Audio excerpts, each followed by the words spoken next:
Hey, and good evening. This is Tiger. Welcome to my stream.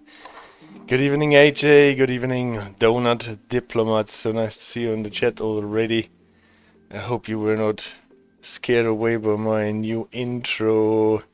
TDR says, ooh, nice intro screen. Thank you so much.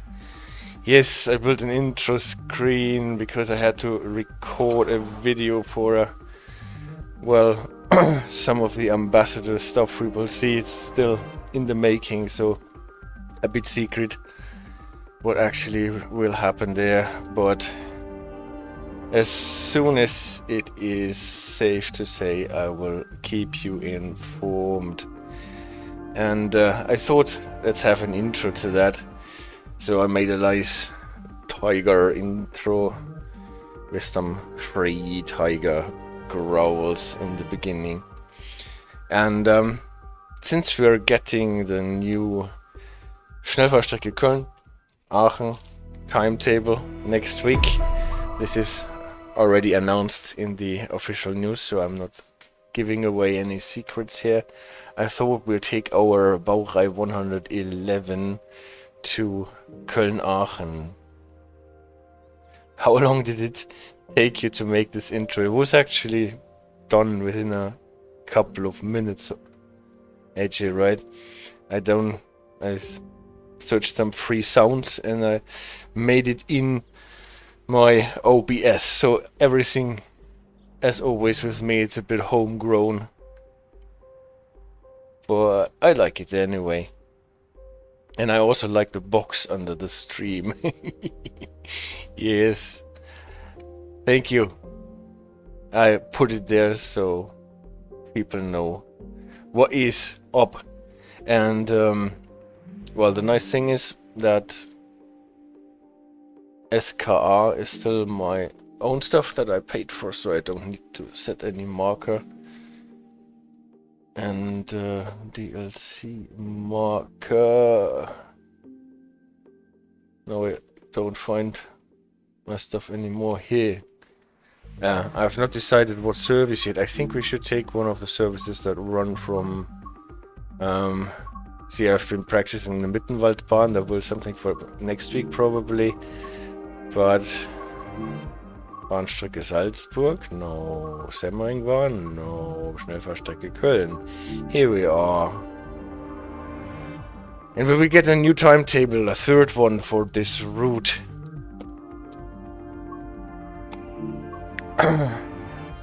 And I can tell you it is huge. I have not seen it yet, but you might have watched videos of other ambassadors. So many trains. Is the Mittenwaldbahn even worth it? Judge for yourself next week. Just wait for it, and it is a very beautiful route, I can tell you, with a lot of gimmicks that we had not had before.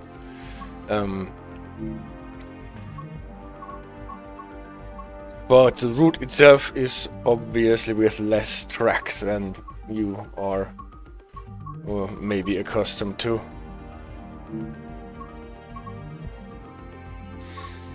So the 111, because I wanted to talk about some about how the bogies are built under those E-Loks of that period. And the 111 is a locomotive that was built so that you can have trains running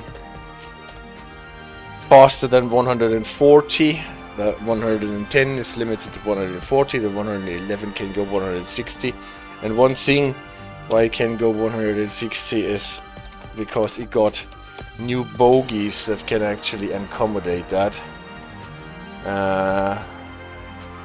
And we will have a look at the things that we need to fit into a bogie in a locomotive of that kind. So let's take this one. And because it is getting spring, let's run it in snow. clear. And snow level, I want a snow level, I want high snow level. Clear, sun out. Wind, bit of wind. Slight precipitation.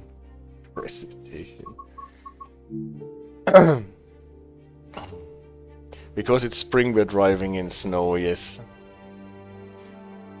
I'm always a bit off season. When it's getting warm again, I think, oh, snow was so nice. It would have been so nice. We actually did not get that much snow.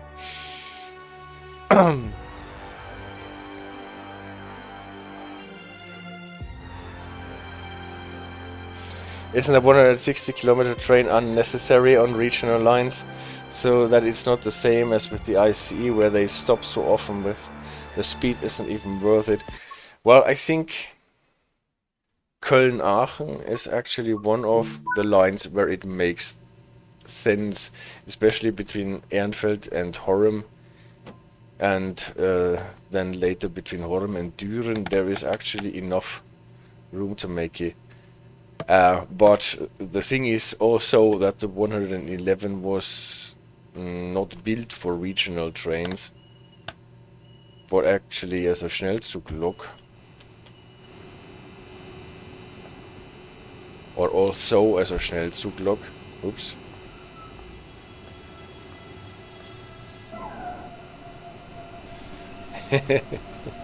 Well, almost donut. Diplomat. When it's getting warmer, I want it to get colder. When it's getting colder, I want it to get even colder. But then I can celebrate the springy and summer times better in the game, actually. Well, today we're running in the snow. Let's see if the brakes actually can take us down, probably from 160. You might remember when driving the Talon 2 on this locomotive here that it was actually not so easy to react to the speed reductions from 160 to 80 or 60 sometimes. So, unlock the brakes, and on snow it was actually quite easy to get into some sliding. CD radar, I mean, of course, when you build a new locomotive you make it better and faster, but that top speed of the ICE4 is still fascinating. Yeah.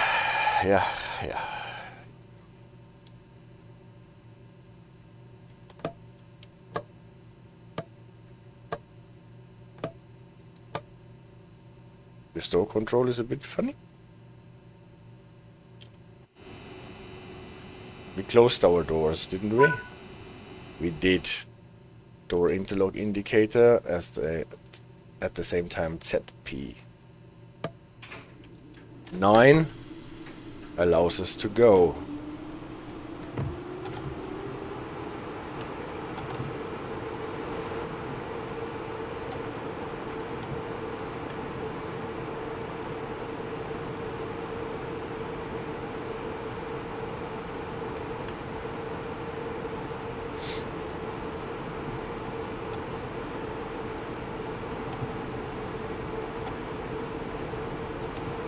That was the first slipping. Here we can release in Germany because we are allowed to go 40 at this signal and don't need to hit our Wachsamkeitstaste.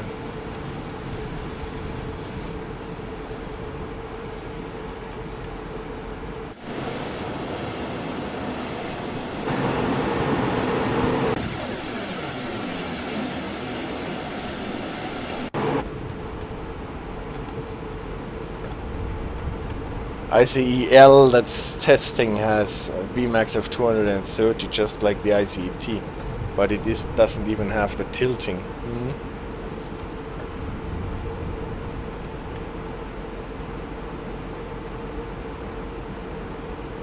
Yeah, Vmaxes are not everything.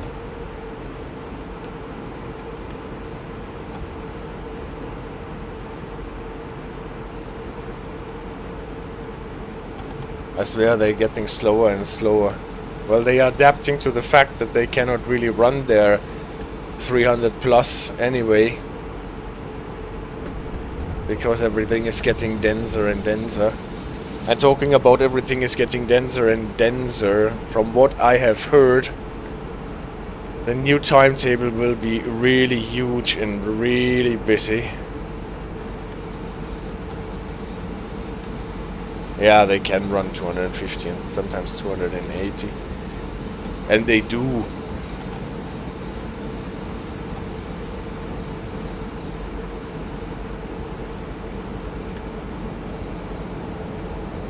It's getting really laggy, you mean? When it's getting really busy? I don't know yet. I was not able myself to test it yet.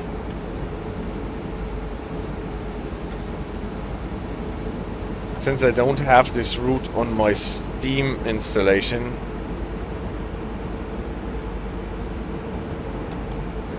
And the preview stuff that you get as an ambassador is always only Steam.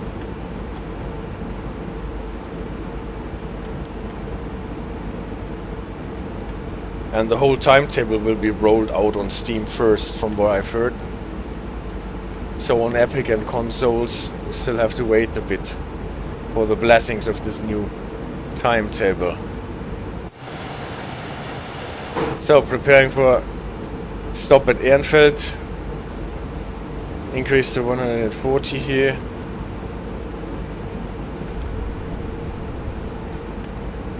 They said there's like 4,000 plus AI routes and 600 are drivable. That is really a lot.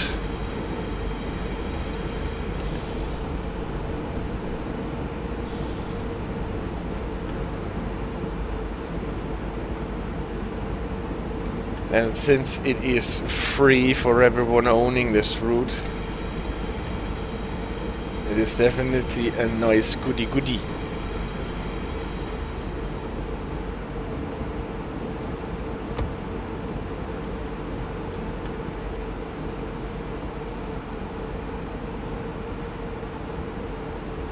And Stoner Diplomat hopes that it doesn't get more expensive, yeah.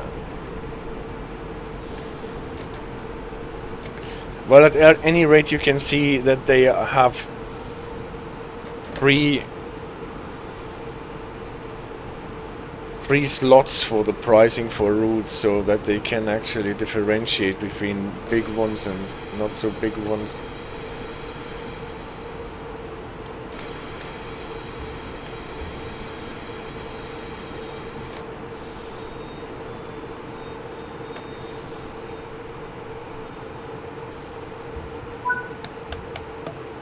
So, we're a bit late, as always. Can turn off the coolers a bit for the driving motors. Mind those, we will come back to them in the presentation when we're talking about what we have to fit into our bogies. That obviously was not intentional, I think. At least you can see the PIS board very well when you're sitting on the top level of the double-decker coach.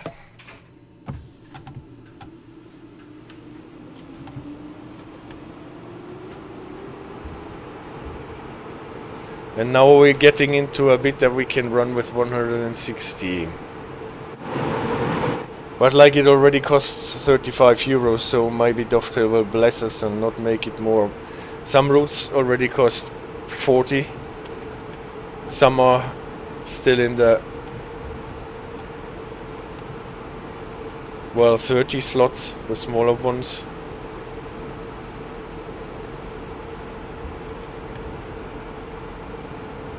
I agree, it is a bit pricey.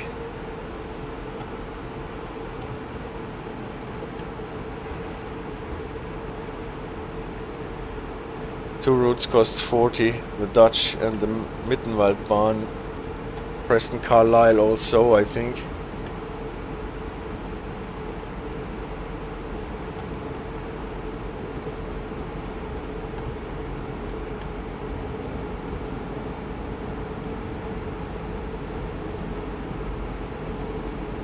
On the other hand, if you compare it to what a night out costs you,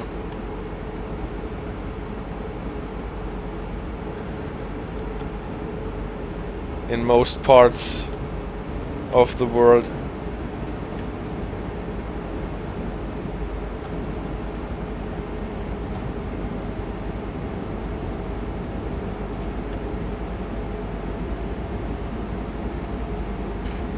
I don't think the pricing is really that what you can blame anyone for. As long as everything is kept in good conditions and bugs are fixed, and you can get the occasional remaster or timetable upgrade for free.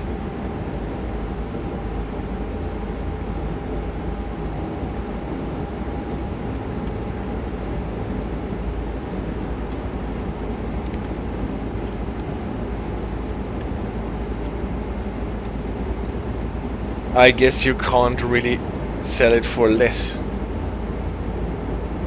Night out, I don't have any friends. Yeah, maybe you get some. I spent all my savings on this stupid game. Oh no. Well, then do it like I did it all the time. Like, choose wisely which routes to buy. Buy them on sale. Especially if you're playing on Steam, then you can really make good bargain if you don't buy the routes when they are new, but like keep your eyes out which ones are on sale and with big discounts, and there are always routes that come with big discounts. Can't wait for the summer sale. For the price of one DLC you can buy like 3 or 4. Yeah, that's the point. And in the meantime, just enjoy what you have. At least this is what I used to do and still do actually.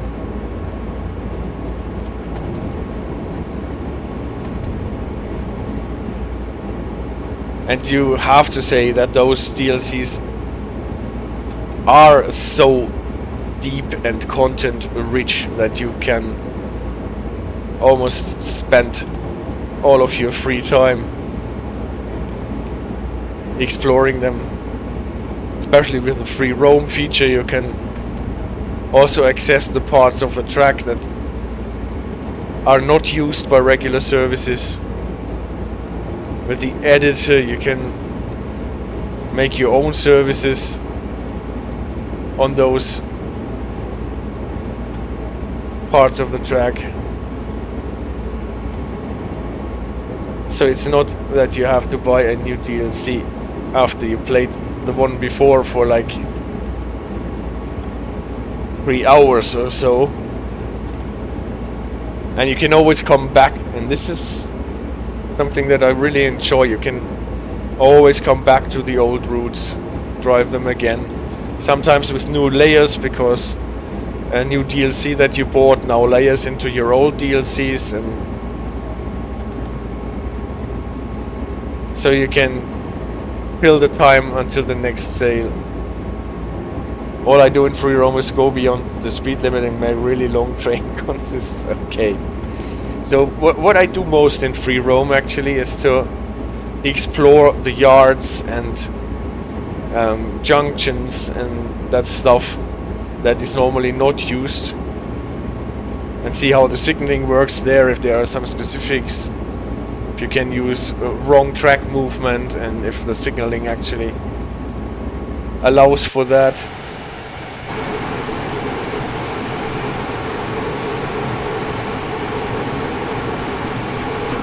Yes, that snow is so beautiful, even though you prefer summer, the CD Radar. Well, we have to admit it is an extremely pristine snow that we have here in the game. Everything is picture perfect. Like, did you ever wonder how ICE 1 would look with one board restaurant, 100 carriages? Well, I did. I derailed on the 3rd corner. Well, I would say it's nice that you can try things like this. So, we're getting closer to Horrem. And I should say, we are approaching the flashing green.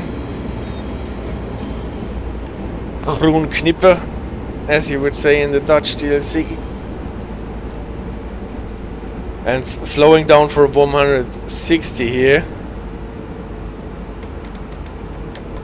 To not get the PCB Zwangsbremsung, you really have to yank in the brakes. Theodoros, hello, hello folks. Nice to see you.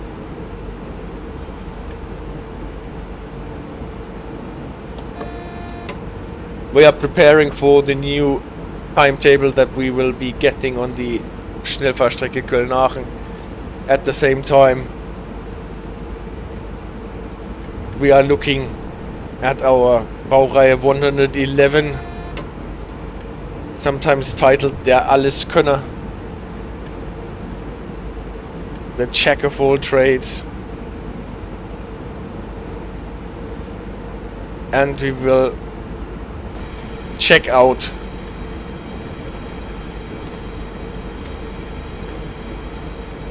how interesting it can be to look at the bogies that we have on this locomotive. What things we have to fit into them for everything to work. Like our traction motor fans that I always forget to switch off.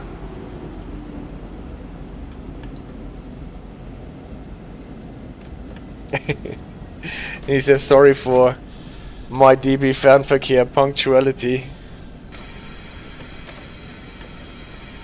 And Flink the Fox, hello, nice winter you got there. Yes. So nice of you to appear on the chat. And since it is getting spring, I'm already missing the winter and the snow. So I thought, let's have some snow here in Köln.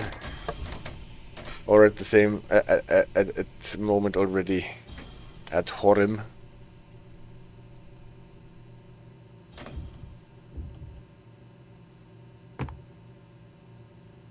The traction fan is so loud I kinda hide it, but at the same time, did we open the doors? Yeah. I'm fine with it, I don't understand myself. Well, actually, I should turn it off as soon as we are running at a speed of, what say 60. Let's look at our bogies here when we start the train.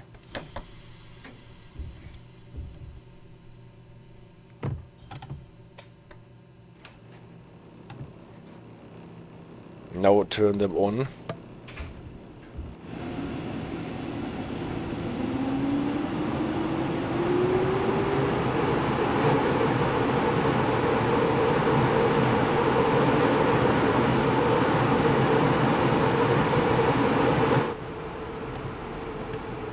Juniper.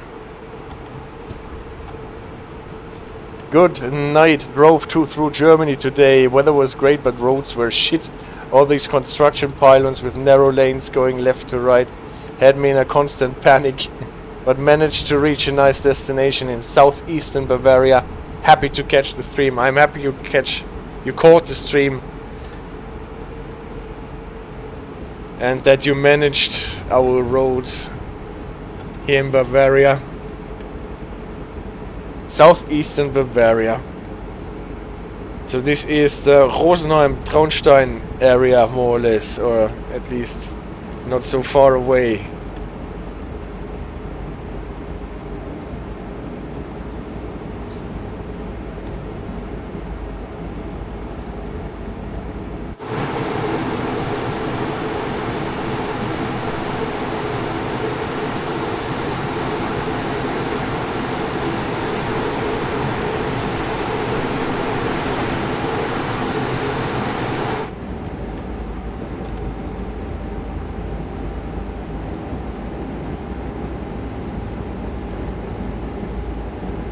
Again, 20 kilometers. See, really, I should say, it makes sense to accelerate to 160 here.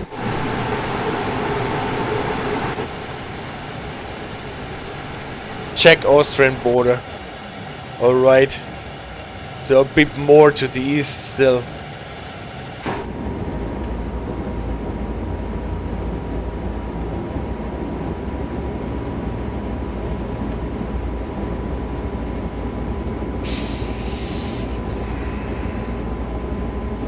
How are you supposed to drive 18 kilometers in 7 minutes with slowing down?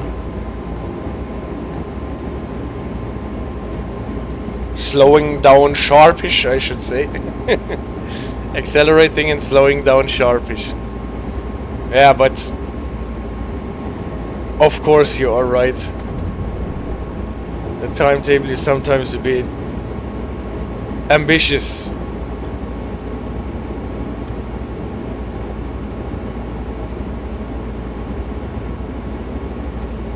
And also for the talent too, that accelerates and slows down a bit better than our dosto train here.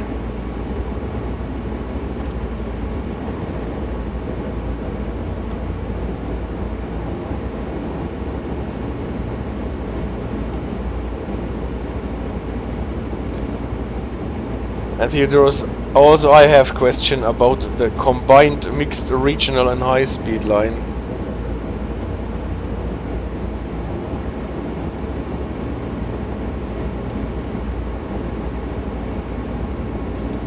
I was watching the SimRail stream highlights today again. I had a lot of laughs at the radar. So on the Maintalbahn, for example, when driving from Aschaffenburg Hauptbahnhof to Hochschule, I think it is impossible in 30 seconds. Yeah, that is true. The Maintalbahn has a very, very tight timetable, especially with your 648. That is not really a racing car.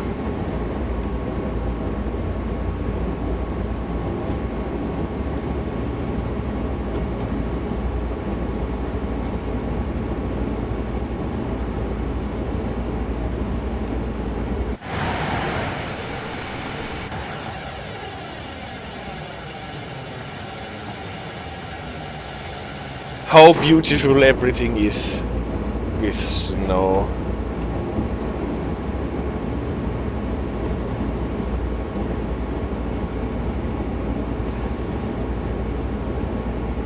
The SimRail stream highlights Theodorus, for example, in Leipzig to Riesa you can go 200 kilometers with the ICE, but the line is also used by regional, so when ICE pass by those regional platform stations, isn't that kind of dangerous?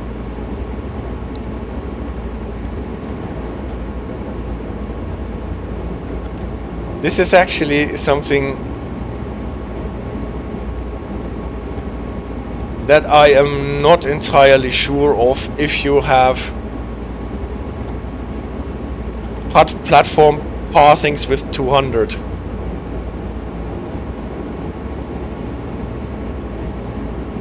Anywhere in the network, or if this can only happen if you have a passing track in your station that is one track remote from the platforms.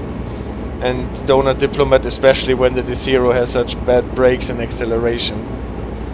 Yes, the D0 Classic, the 648, is not really a race car.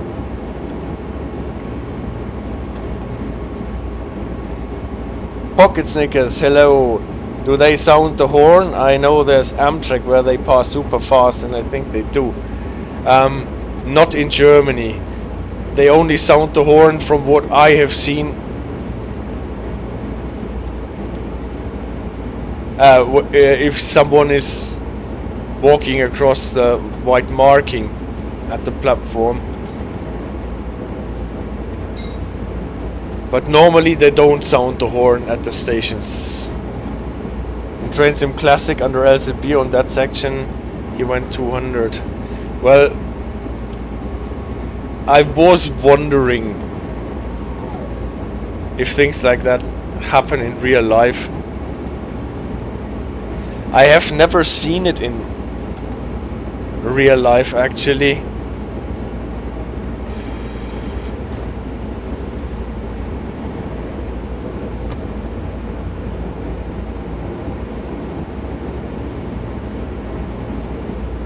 And I see passing with 200 at the platform.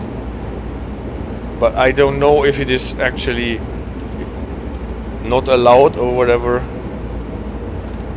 Would have to ask Ronnie if he's here.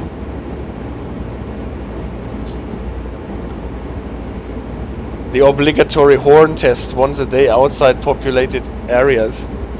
I have never read a requisition of that in German rules, but this does not mean that there is none. I have read it for the Dutch rules, but not for the German ones. And super fast in America now they are telling. Yes, and Pocket Snickers, you are right. They rely a lot on horn sounds.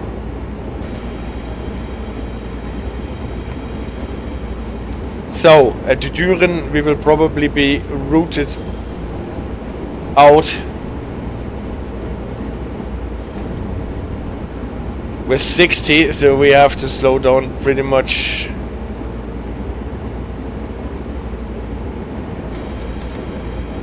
Or not.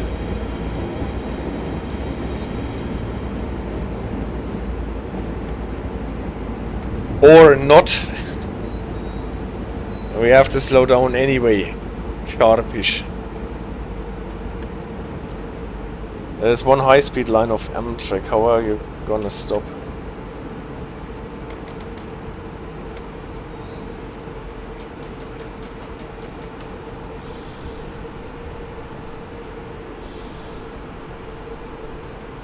See, I even overbraked a bit.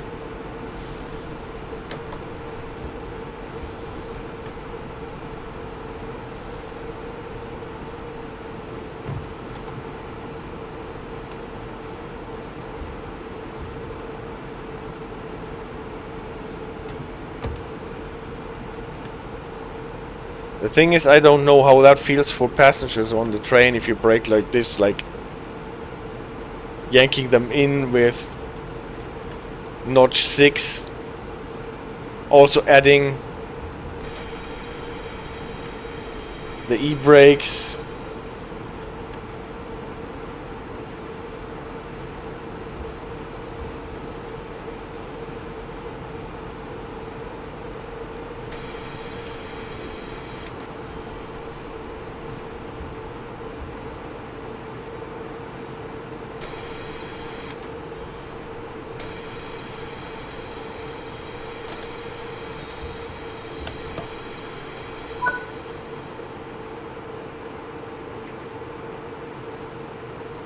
Someone remind me that I turn off my traction motor fans, otherwise it will be noisy all the time. I think this is the time where we can check out those thingies that we have underneath our locomotives. Everyone knows we have bogies underneath coaches and locomotives. Everyone knows we have suspension, and we sometimes talk about primary suspension, secondary suspension, and our driving motors, the blowers for the driving motors, and so on. And today I wanted to actually check out those thingies, those bogies, at the example of this bogie under the Baureihe 111. We will see what different things we can have, how those coil springs here, what they do actually, where the forces are transmitted, and how it is a different thing than this one here. For example, you can see this one has an air spring, like an air balloon suspending the coach, where at the locomotive we have those steel coil springs. That's today's topic. Let's find my presentation. And I have cut in pictures out of my Arbeitsmappe for the Baureihe 111, what is not exactly a owner's manual, but more like the thing that the DB used to teach their drivers, and the diagrams are so great. If you know, for example, oops, that is the wrong one. Jörg Hase and his Swiveling channel, he says that the quality of those Arbeitsmappen is unerreicht bis heute, so there is no equal until then. Owner's manual. So where is my presentation now? Running gear. There it is. There it is. And then I can put it on. And here we are. So, wheelset, axle box and suspension. The thing is, we have our locomotive. This is when looking at it from the side. This is when looking at it from the front. There are the tracks and there are wheels, obviously. Wheel sets. We know that traditionally in almost all railway vehicles we have wheel sets that are one thing, that the wheels cannot turn differently on the both opposing sides, but they are fixed permanently to the rod in the middle, and that we have one wheel set per axle. It is not so that it is one monolithic piece, because you know that typically there is this ring on the wheel that can be replaced if it is actually worn down. Sometimes they use monolithic wheels like monoblock wheel sets, but traditionally and typically you have like parts that are welded or pressed into form, but the idea is that you have one thing that does not turn against each other and it turns as a whole. But this does not really tell us how we can put our locomotive on those wheels. One thing, if you look at like toys and stuff, you sometimes find that those wheels are attached somewhere in the middle along this long shaft in the middle. That is not the case with most rail vehicles that we have in the game and in the real life. It's one thing that those wheel sets are typically fixed to the locomotive or to the bogie. We will see here we have a fixture to the locomotive on the outside, on the tips of those axles that are actually going through the wheels and are sitting here in bearings, like typically a set of cylinders, so that those axles can turn easily in this bearing, and this bearing is sitting in a box or like a case where this bearing is fixed, and this one is somehow connected with the locomotive. We will see it if you look at it from the side and in a more advanced design, that it even looks more like a box. So if we fix it directly to the locomotive, our means of limiting the the jerks and bumps by suspension are not are limited. Our possibilities are limited. If you think, for example, of a vehicle like the Pacer, where you don't have bogies and the axles are fitted directly to the locomotive and the chassis, then this one is a vehicle that can't go that fast and will transmit all the bumps more directly to the passengers or the driver's bum.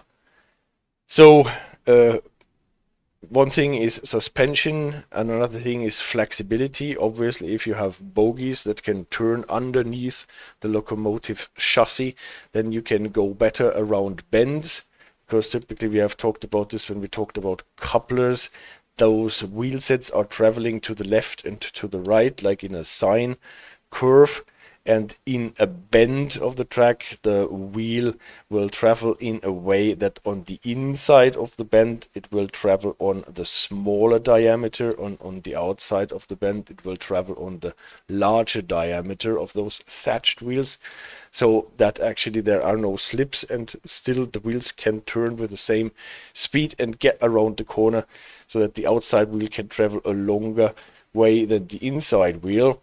And with bogies this is even smoother, so that we fix our wheel sets not to the locomotive as such but in bogies, and then we don't fix them rigidly to the bogies, but we fix the bogies to the locomotive by means of like a shaft that comes from above and reaches into the bogies, so that the bogies can swivel or pivot around this shaft, and the wheel sets as such we put in the bearings, and the bearings in a box, and those boxes are then somehow connected with the bogie frames that we have, and this allows us to build some kind of suspension here, so that the boxes, the axle boxes, or in America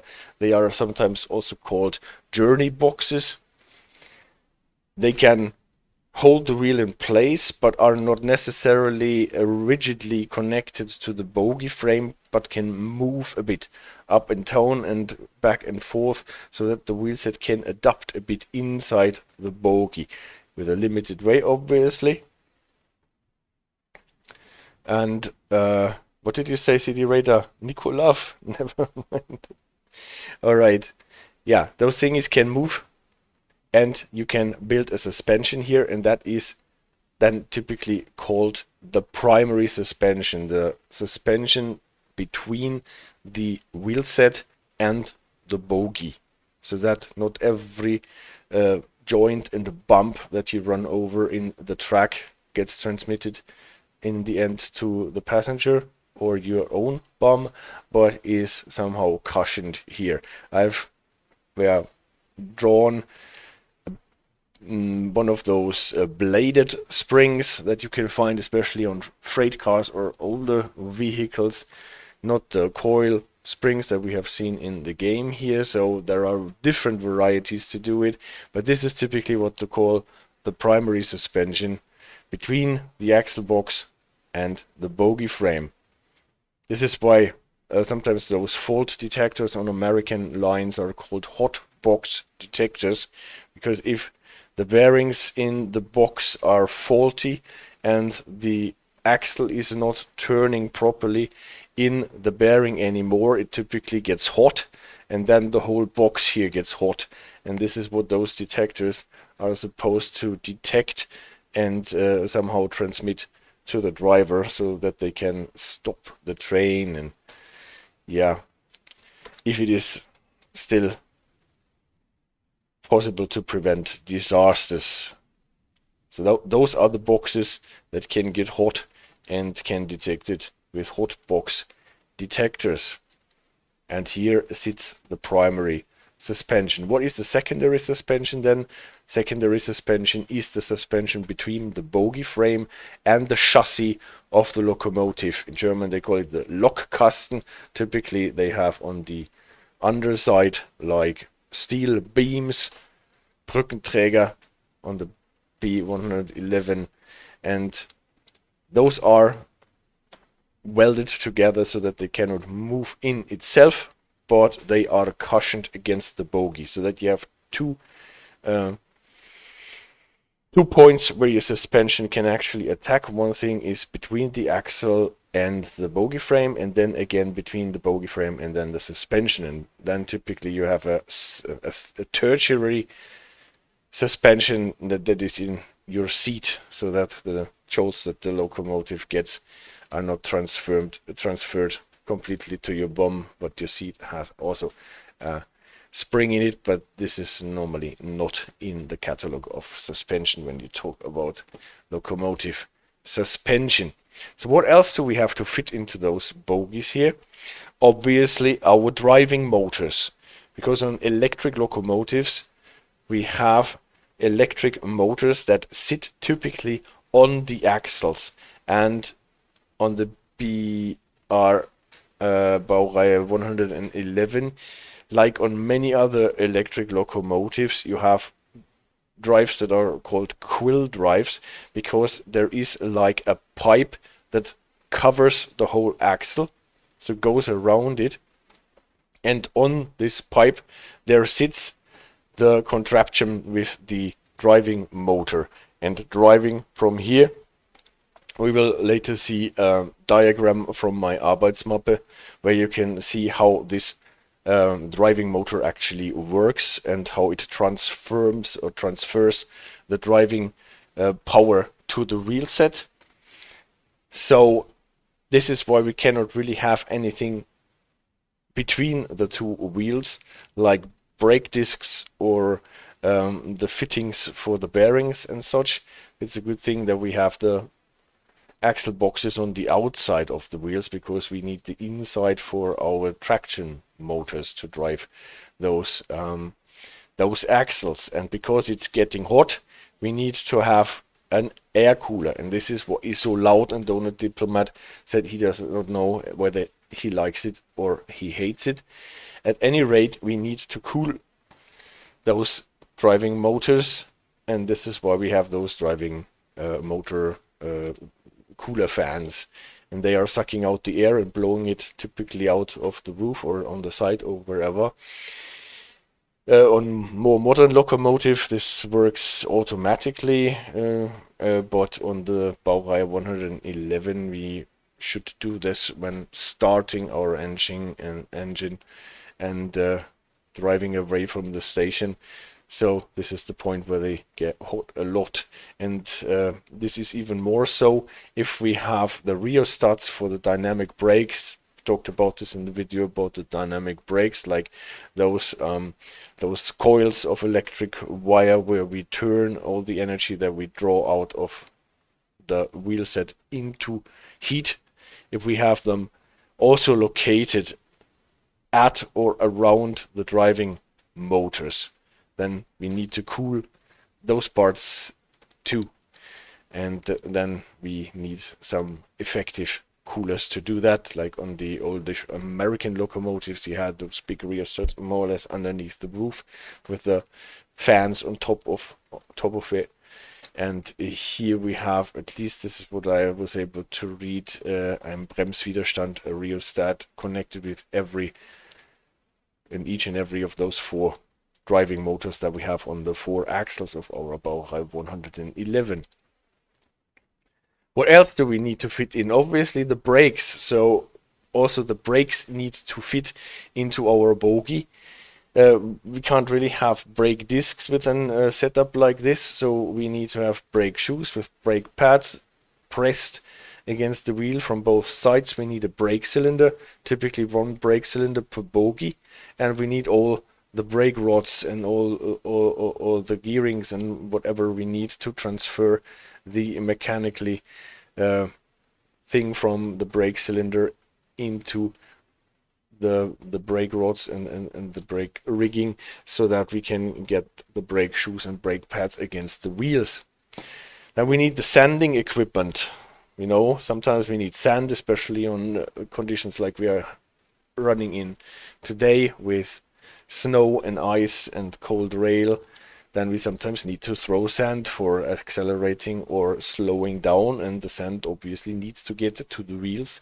And how does it get to the wheels?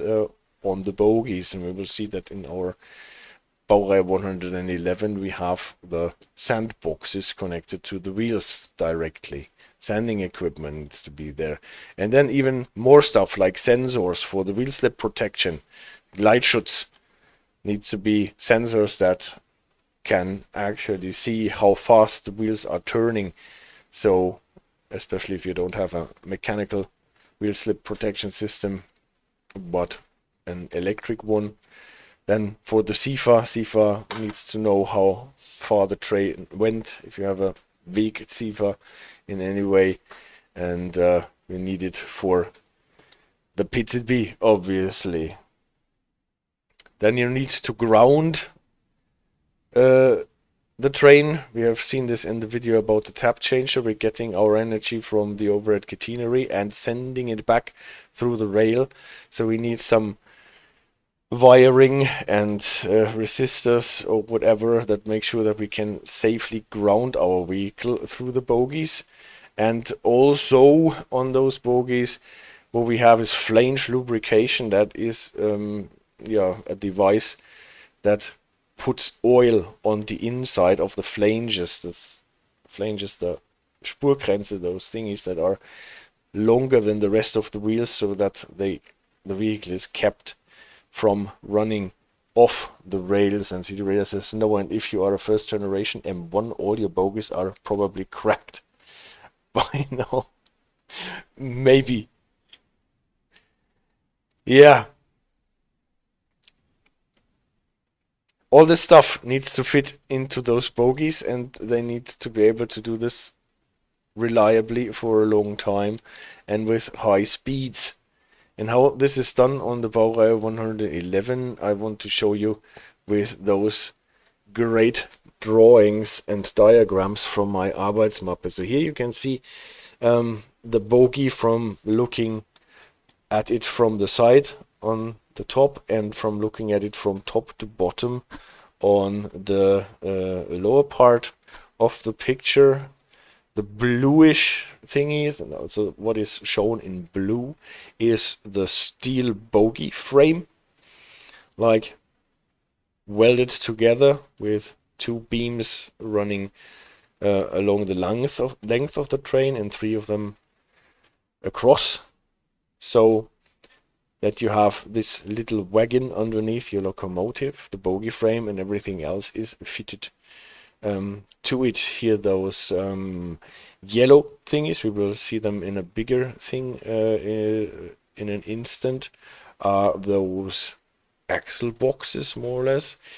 You can even see the bearings with the cylinders running there, so that the axles on the inside are running smoothly. And you can see how with those red coils and those what is called Radsatz-Lenker here, those gadgets, those boxes with the wheel sets are attached to the bogie frame, and we will see that it is attached in a way that it is suspended with those coil springs, that they can move about a bit, and that not every jolt and every bump from the rail is transferred already to the bogie frame.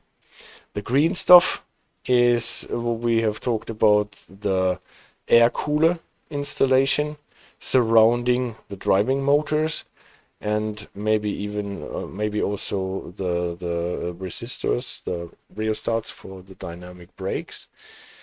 It is quite a big installation. You can see you need to case your driving motors so that you can effectively pull out the hot air and suck in cooler air from below. Those middle installation in the middle is where the locomotive is sitting on. So here on the outside of the bogies, on both sides, you have those spring coils, or coil springs again, called flexi-coil-Federn here. And this is actually where the locomotive chassis is sitting on. Here on this broken line with dots and stripes in between, this is where the locomotive sits on. And it is more or less resting on the bogie at this point here with its full weight, and the gravity is holding it on. But this is a thing where we can support the weight of the locomotive with those coils, with those coil springs, and they are buffered here and suspended. So primary suspension here, secondary suspension here between the bogie and the locomotive. But the next thing that we can see here in this diagram is those thingies here that we can also see in the game, those hydraulic dampeners, Schwingungsdämpfer. Why do we need this? Because those coil springs have a tendency to go into bouncing if they are left alone. If they are activated, they nicely dampened the blow, but they are, especially if you are doing this in a certain rhythm, tend to bounce the whole thing up and down, and this is going more and more if you don't attach something that slows it down. And for that you have those tubes where some hydraulic oil is pressed through a small opening every time the spring is expanding and getting condensed again. So those hydraulic dampers are actually limiting the bounce in those springs. Otherwise you would end up with your locomotive always going like a kangaroo along the track. Underneath you see the magnet for the PCB, here called Indusi magnet, because in my 1983 Arbeitsmappe it was still I60 Indusi, but the magnet is the same. More we can see the brake rigging. Those are the rods for the brakes. You can see it a bit like the brake shoes here. And CD Radar is having a flashback to the driving course. I'm sorry, I don't want to give you a flashback, but nevertheless, I find those diagrams so great that I have to talk about them. And obviously, maybe I'm making a fool out of myself talking about those thingies, because I'm not an expert and everything. But still, I think even not being an expert, we can understand a lot from those drawings. And if you want to hear it from an expert, then check out Jörg Hase and his Swiveling channel in German, and he explains it, and he is someone who really knows what he is talking about.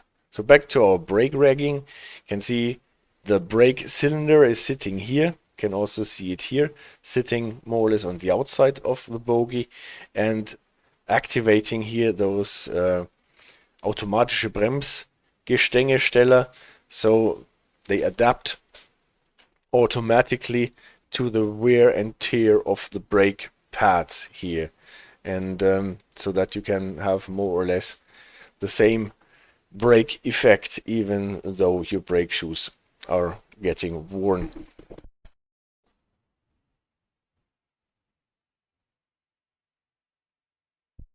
Radar says, and this is exactly what you need to be able to describe in detail in the exam, so very immersive. Yeah, and it's a good thing that you need to be able to describe this properly. I can always say, well, I'm just talking about playing computer games, so I don't really need to know what I'm talking here, but still, it is so interesting that I risk making a fool out of myself here. So, brake cylinder, brake rods, brake shoes and brake pads here in white. You can see the sanding equipment. Here is the pipe that puts the sand underneath the wheel, and this is the box that holds the sand. So you can see that we have 1, 2, 3, 4 separate boxes for the sands per bogie. So if you have to refill the sand on your locomotive, on your Bauer 111, you actually have to go to 8 boxes and refill the sand here. Then we have like this thing that clears away debris or smaller things on the track. Bahnräumer it is called, and you can see this like the cow catcher on American steam locomotives, even a bit smaller here.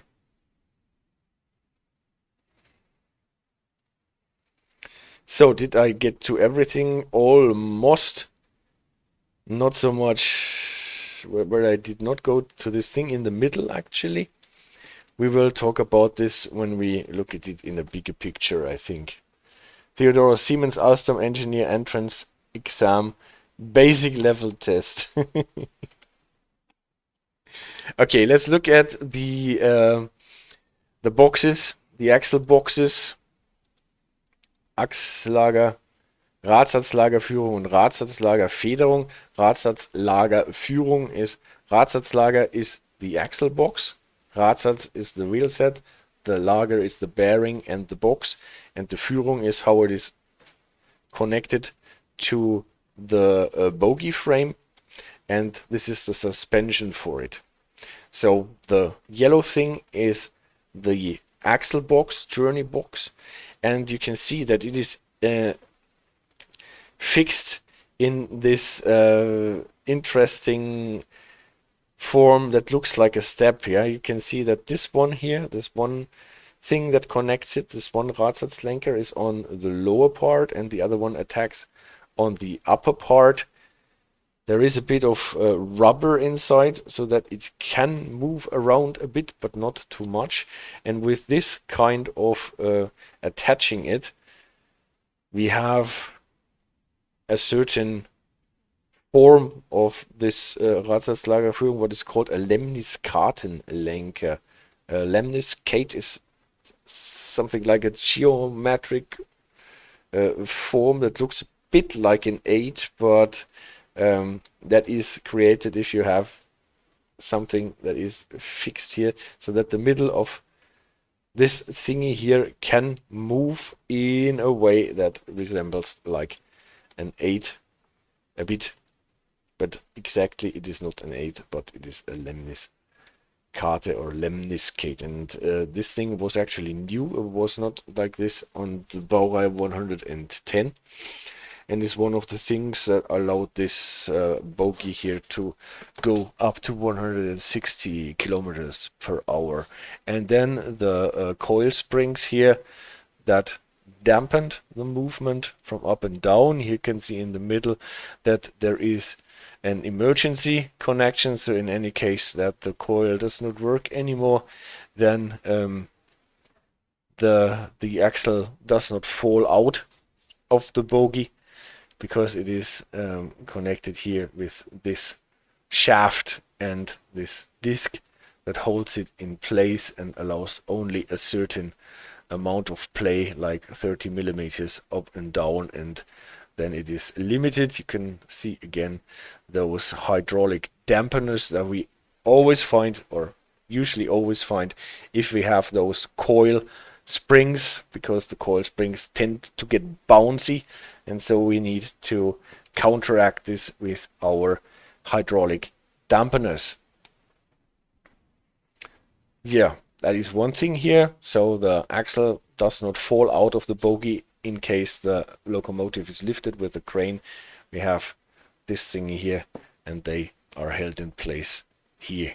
You can see those springs are also even more suspended with rubber blocks here called Gummifedern, so that this primary suspension here already takes some of the bounces and the jerks and bumps out. Yeah, then let's look on this thing here in the middle. We can look at it from the side. So this is actually the Drehzapfen, this pivot swiveling mount that is coming from the locomotive and is going deep into the bogie from above to the bottom, and then is connected again with this thing that you can see, the blue one, the red one, the red one, with a console where this thing is in the middle. So it does not it is not attached directly to the bogie, but with those, we can see it here again, bigger from the side, again with those two Lenkerbolzen and those two Lenker thingies, Lenkerhebel. So that in a or in a similar way, or quite similar way, then those the axle boxes are attached to the bogie frame. The main pivot where the locomotive acts into the bogie is connected to the bogie itself. And why do we need it?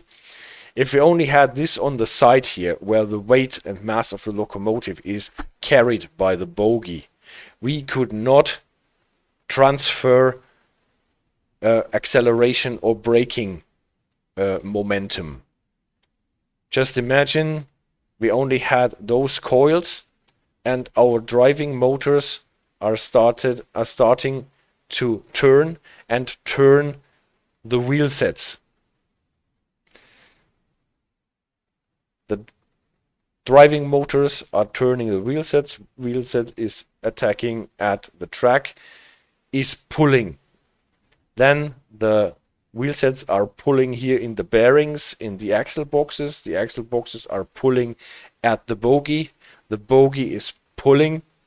And if we only had the connection here with the locomotive, those coil springs would tilt, obviously. We could not transfer that, so the bogie would actually run out from under the locomotive. So we need something to transfer this momentum, be it acceleration or slowing down, to the locomotive in a different way. And this is why we have this thing in the middle, this Drehzapfen, this pivot, this central rod that is coming down from the locomotive or shaft. And this is for transferring those acceleration and braking powers from the bogie to the locomotive chassis.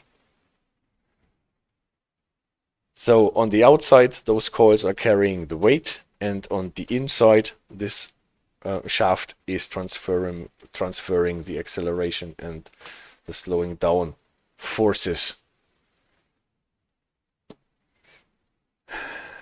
That was that one, and now let's look at our traction motor in the form of a Gummiringfederantrieb. What is a rubber ring spring drive, if you want to translate it word by word. And how does this thing work? Here on the right side you can see again our wheel set, wheel, and the axle in the middle.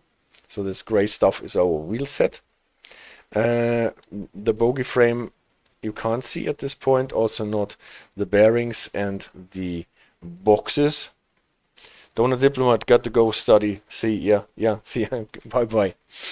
And then you can see the quill, the pipe, the Hohlwelle that is around the axle on the inside. On this pipe is attached a big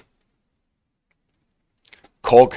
So this is actually a photo of this thing from the side.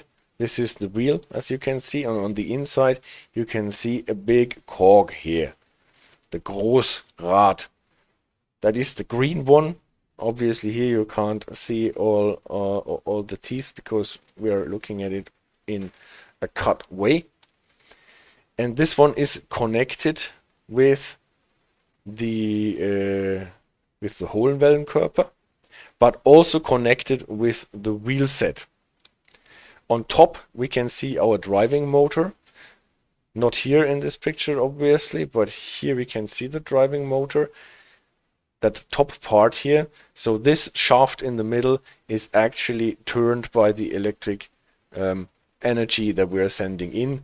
We've talked about this, how those driving motors, brushless or with brushes. Here it is still with brushes, Kommutator motor, probably a Reinschluss motor, is turning the wheel, and then it is turning a smaller cog that is the red one here. And by turning this shaft and turning this red cog, this attacks at this green cog that you can see here, the big one, and it is turning the big wheel here. And how do we transfer this now to the wheels? You can see that this green thingy here has actually those arms, and those arms, they reach out through openings in our wheel. It's a bit like a spoked wheel, where you can see there are openings where those arms are reaching through. And here on the top part it is disconnected apparently, whereas here on the other parts you can see how the screws are in. Those are apparently those screws here, and they connect ein Gummiringfedersegment. So this here is essentially a piece of rubber with some metal parts attached to it, so that you can link it with screws here on the top on this picture to this green part with the big cog, and on the lower part to the wheel itself. And then you have a transmission from the driving motor to the red cog to the green cog to those, or via those rubber blocks to the wheel sets.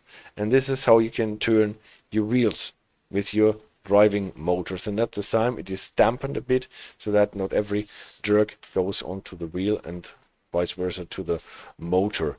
And you have 6 segments, because you need always a hole. You cannot have a hole running around the whole radius of the wheel, otherwise there would be no connection anymore. So you need to have 6 segments to build this ring out of rubber in 6 segments that transfer the movement of the motor to your wheels.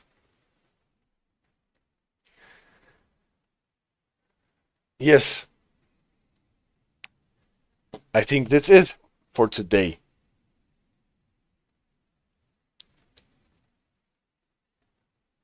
If we go back to our locomotive, we can actually see a lot of what we have talked about here in the game represented.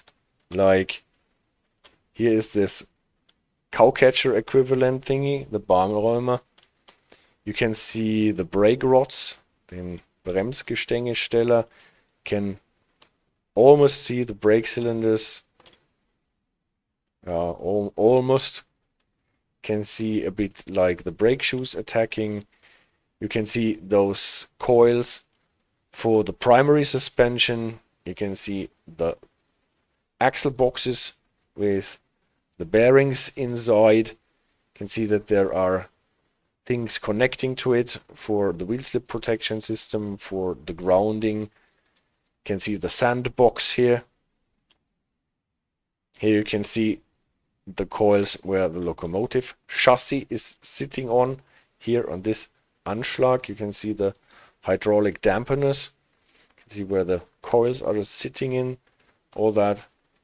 See that here is a different layout compared to the first axle here when it comes to those cables for the sensors. Here again a sandbox. Are the brakes animated? Asks CD Radar. Let's check it out if there is anything happening, but not in photo mode, I guess. Let's see if there is anything happening with the brakes if I apply.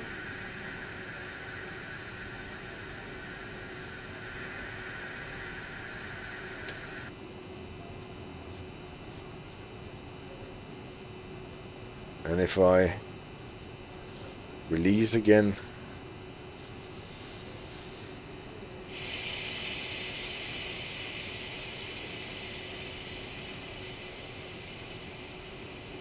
maybe not. There are vehicles with animated brakes, but at the moment I cannot see anything here for the animation.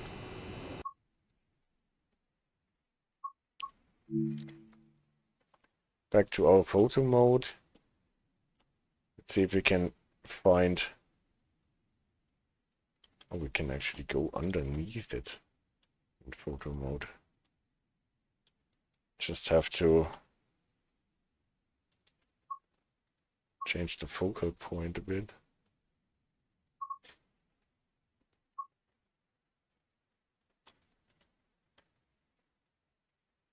Good. This is cutting out stuff a bit. At least on this side, you can see the inducy magnet for the P2B. That is only on the right side, because we only need it on the right side. Well,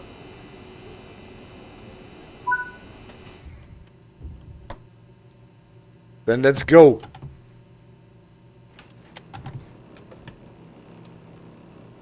And activate our coolers.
So the acceleration is actually more fidgety on the cold and snowy rail.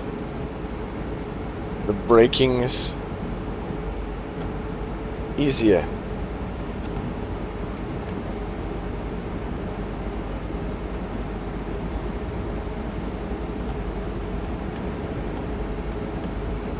Theodorus' overhead line equipment system could be a topic of its own, I think. That is true. I will look into it and try to find out if I can actually find out enough about it.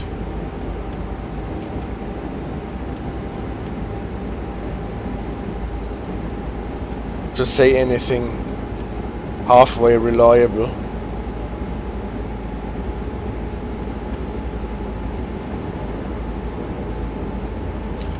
Next time I think I want to do a thing about the Indusi versions, so everything that came before PZB 90.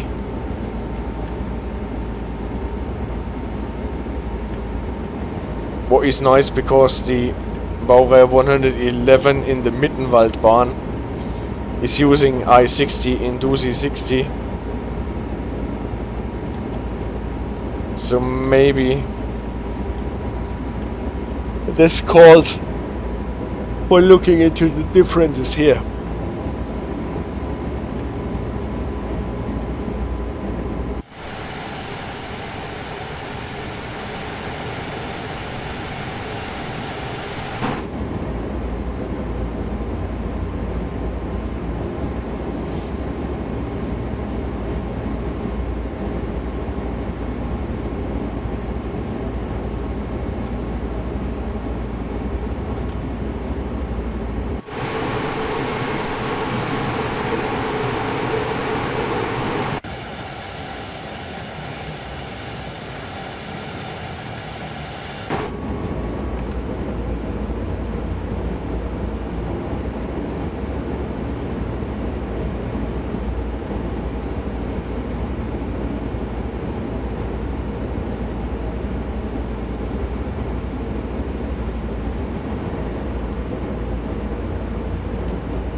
Alright, we have to stop at Langerwehe.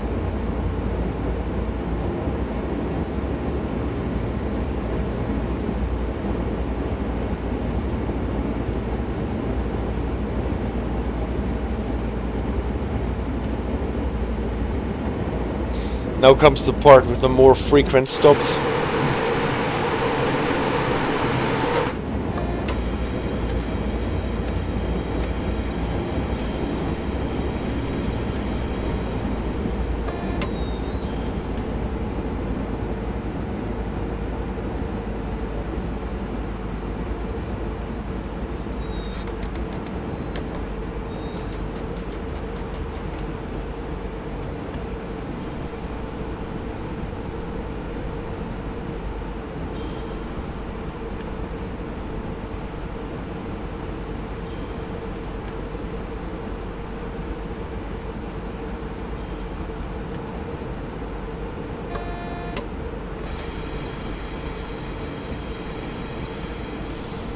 I always wonder why they don't slow you down in 2 steps here.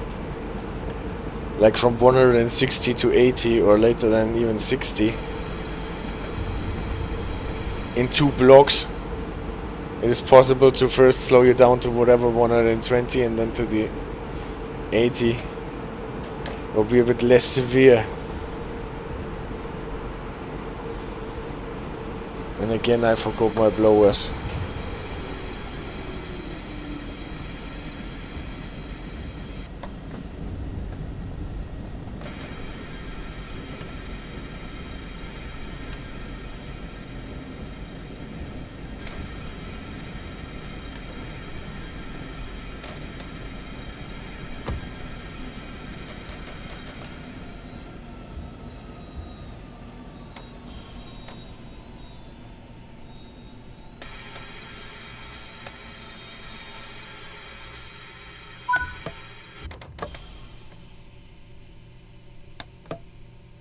Ah, locked my doors again.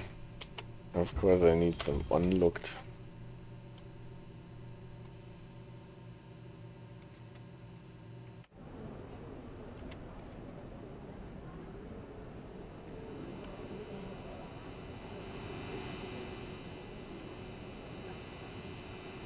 We compare this bogie here. You can see that they have a totally different way of attaching the axle box. Here with some kind of a schwinge. You can see the grounding thingy. And for the secondary suspension they have this air spring. This air balloon more or less.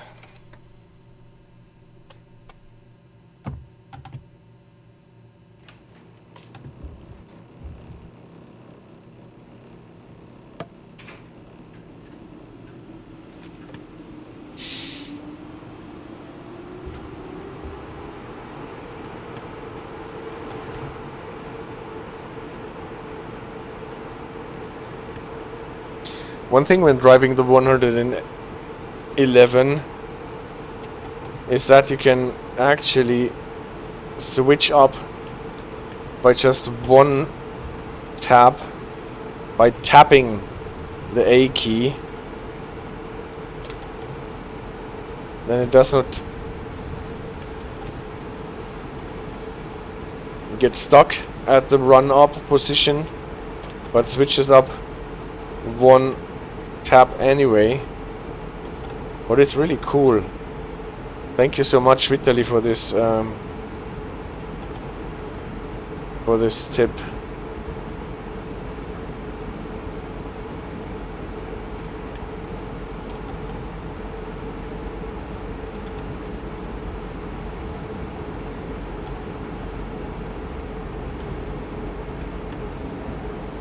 And from what I can read in my Arbeitsmappe, it should actually be only set up in a way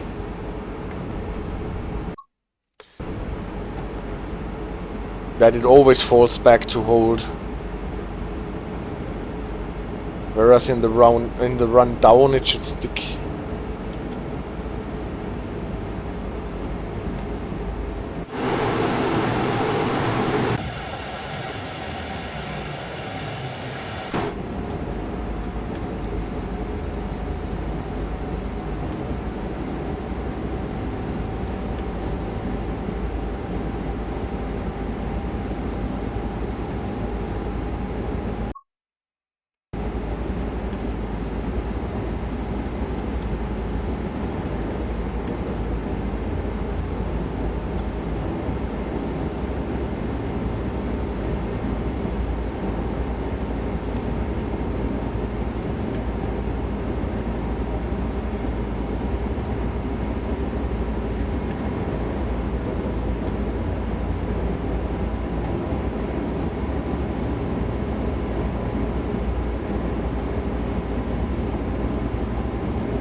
There is actually a significant part of this line that you can run in 160, even if it is regional.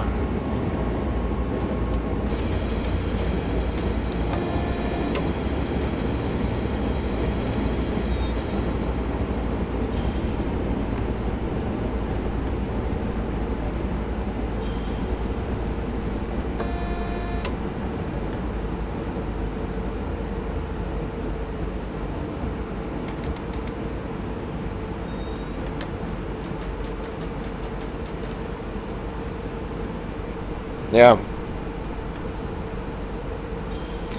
But here you really need to use your brakes to not get caught by the PCB.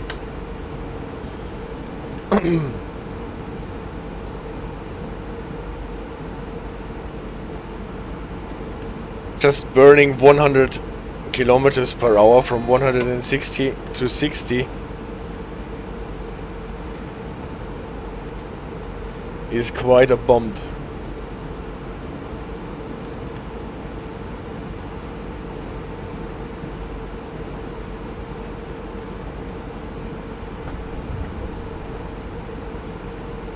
Line speed drops to 120 here. But we mustn't forget when accelerating again.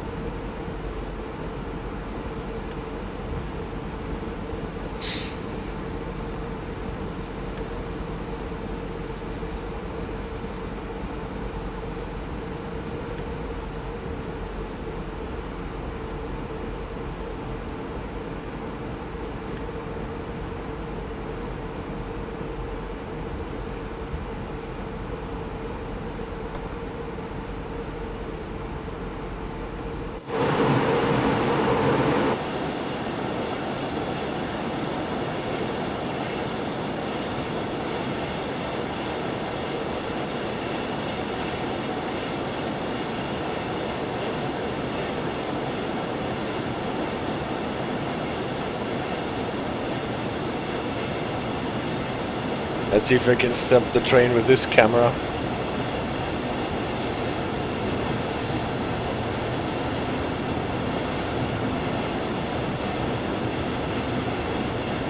Without seeing my dials.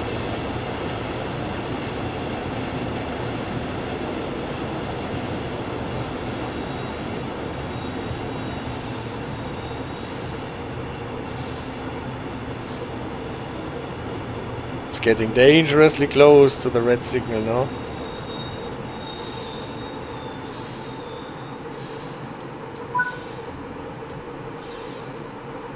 And I still have my coolers running.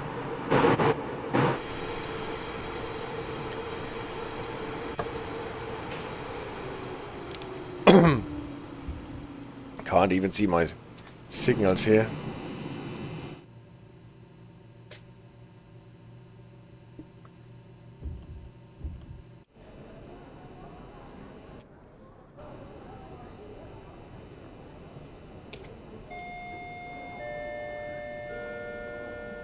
Wasn't that past it? No, it wasn't. It was a bit past my halt. Not even that. Not even that. It looks so close, right? Or was that for the left track? Oh, no, I should not do stuff like this if I'm sitting on uneven ground, otherwise my train will roll backwards. No, the stop marker was for us. And the red signal is for the track next to us. That is so. For us it is the right one with the 6 on top. Showing HP2 with ZS 3 pensive 6. But it was the same position where the signals were, right? And Theodoro says, well, if you want to compare how real driver to their braking, I guess you can use the speed check app on the phones and try to replicate that within the time period inside the game. Yeah, I actually tried to do this. This was referring to the red signal. Yeah, I got it on the second attempt, sorry. So the red signal was for the track to the left, but I think they were sitting in the same position, both signals. And as ever, you were very much better at the game than me. That is not the point, guys.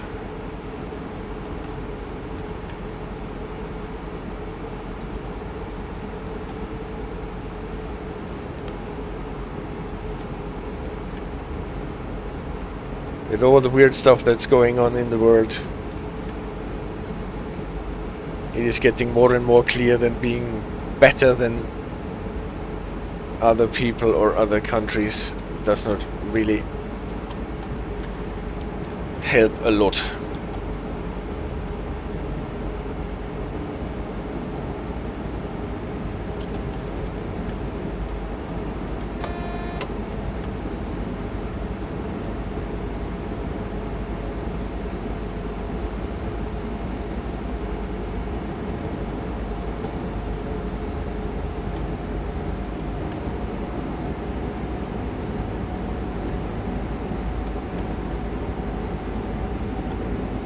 Flop, flop, flop. Micro slips.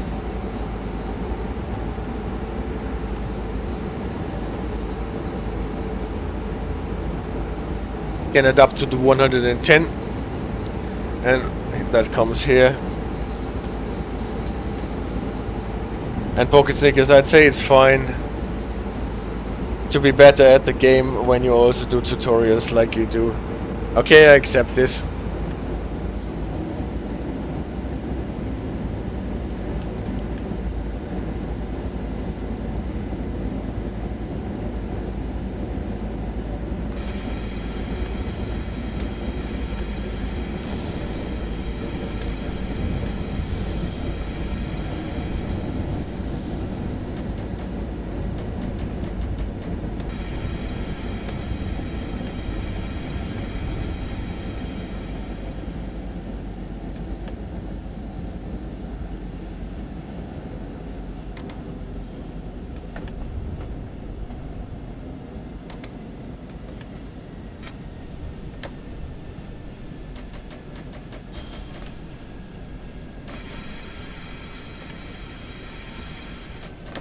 Running past the first stop marker here.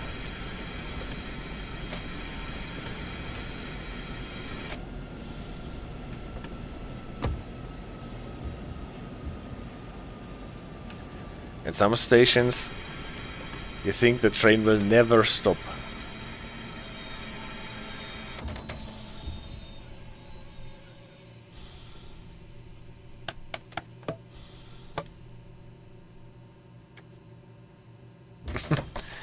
And then you think, I'm at 3 meters. Am I still not in my stop marker?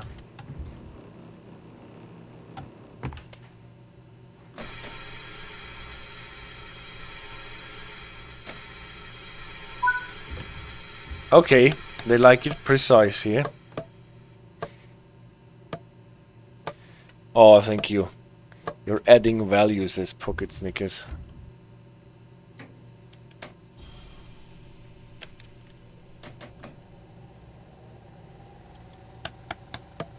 And why did I hit my lock door button again?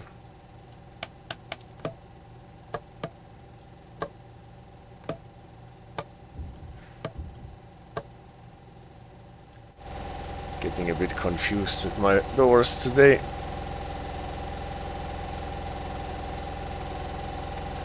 It's a good game design for the game to be annoying.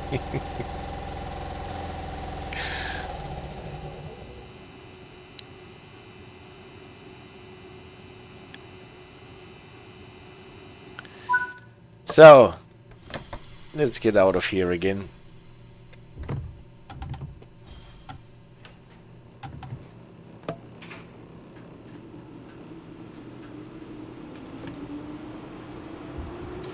Next thing is Aachen Rothe Erde already.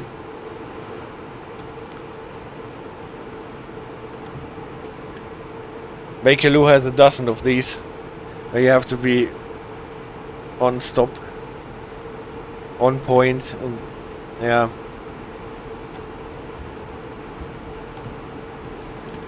The weird thing was, it was not even stating the station name here, but it only said stop at the indicated point or at the indicated area.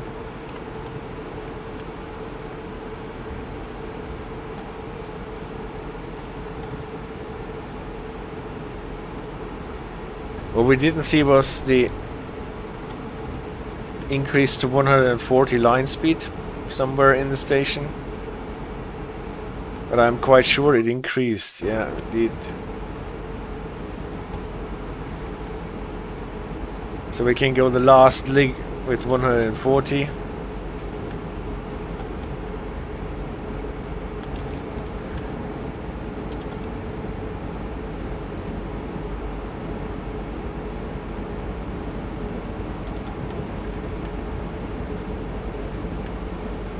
I always like to remember this one stopping position in the Oakville subdivision that was behind a pile of sleepers on the track. Got fixed later at some point.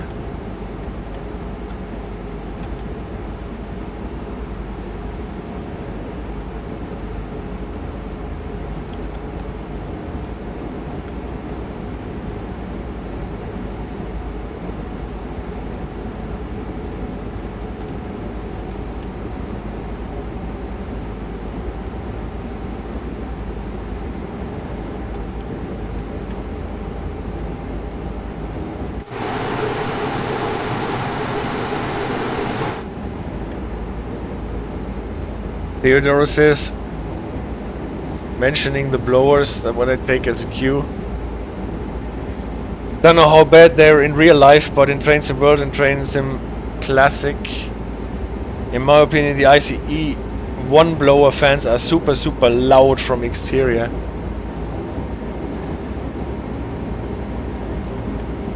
I've actually never paid attention how loud they are in real life.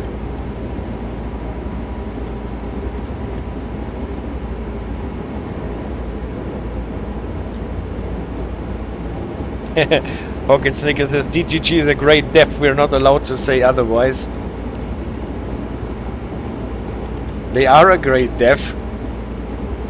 We are allowed to say otherwise. They are far from being perfect.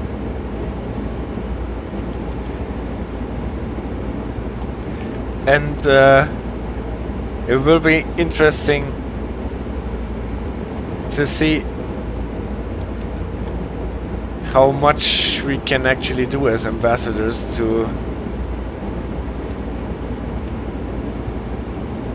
make some little things better.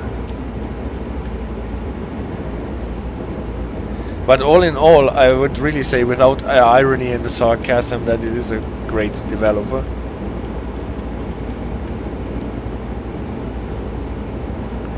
But even the greatest among us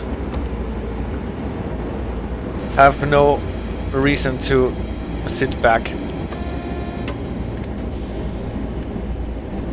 and think that everything is cozy. But we must always strive to be better. By saying this, I lost 50% of my viewers at the moment.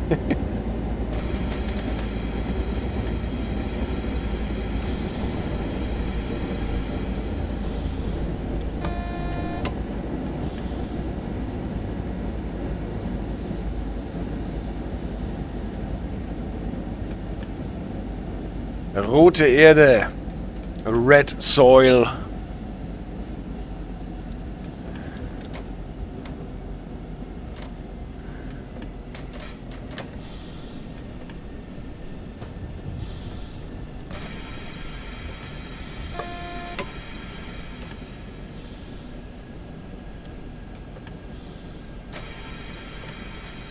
And Pocket Snicker says, I agree, I think they do a good job, but they are very blind to certain things that they've known about for a long time.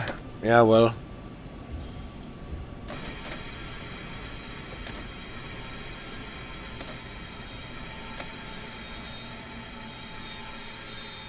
That's another thing that will be interesting to find out, whether they actually do not know about those things or whether they know very well, but say, well, some things are not worth fixing, or they will be fixed with a new route or new locomotive or new DLC whatsoever.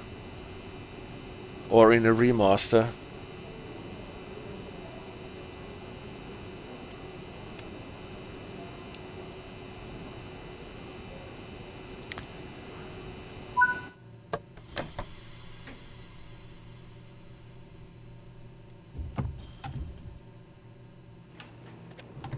I'm quite sure that there are a lot of things that they know about.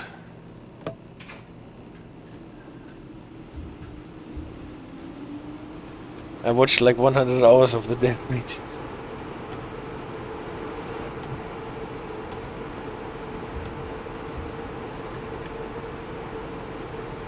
There's pocket Snickers.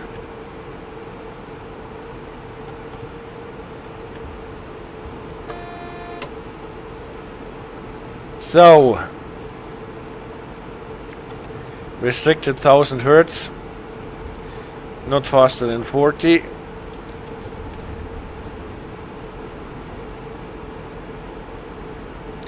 Even though we have a line speed of 100, also a signal speed of 100, and now 70.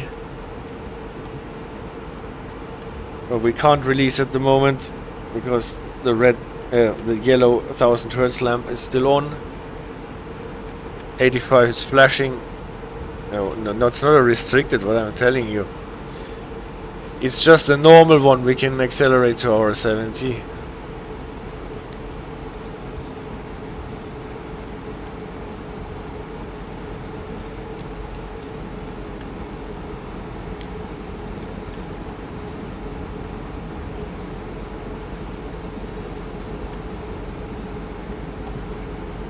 And then he said I stopped because of things they weren't fixing, the things I wanted. Yeah, that's...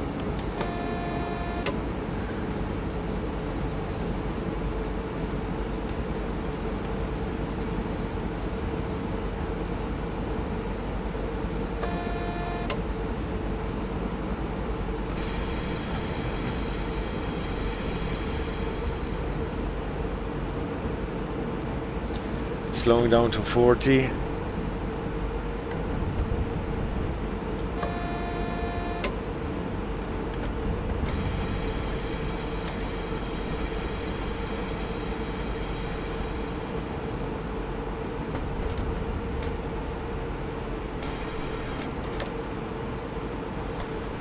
But what do you mean you watched the dev meetings?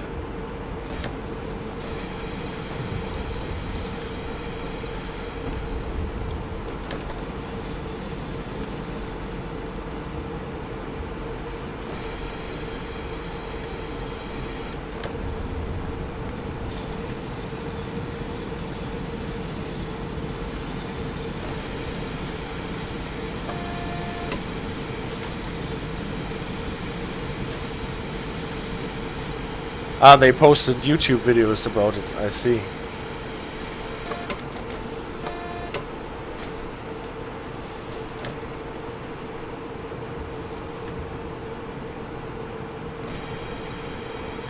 I already thought you were accidentally added to a signal group of theirs.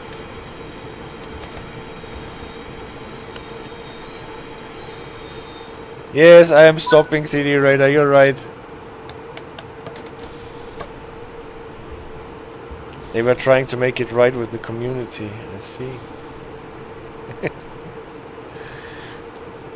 And I was reading my chat a bit. Nicht einsteigen. This server still has the blowers on.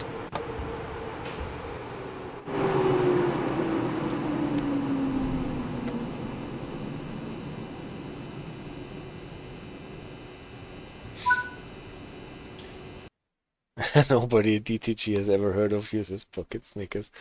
Alright, maybe they will. Okay guys, that was today's stream about the bogies underneath about 111 and what things we need to fit into them. I hope you liked the format with the diagrams from the original Arbeitsmappe to this locomotive. I'm enjoying those documents a lot, so I could not stop myself from sharing them with you. Gold, says Theodoros. Tiger gold. Well, there is no platinum in this route yet. It needs to get remastered or updated. They don't hand out platinum medals in Schnellfahrstrecke Köln yet. No problem. Good night, Pocket Snickers.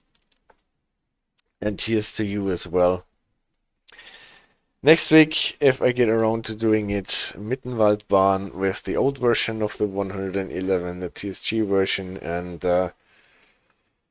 yeah, about Induzi and I60, I60R, PZ80, I60M, and I60R. I already said that. All this stuff, even a bit of I34, I54, and stuff. Induzi, says CD Raider with an accent on the last I. I hope I find enough for that, and see you folks, says Theodoros. Thanks a lot, guys. Stay nice to each other, take care of yourself, have a good week, and see you next Sunday.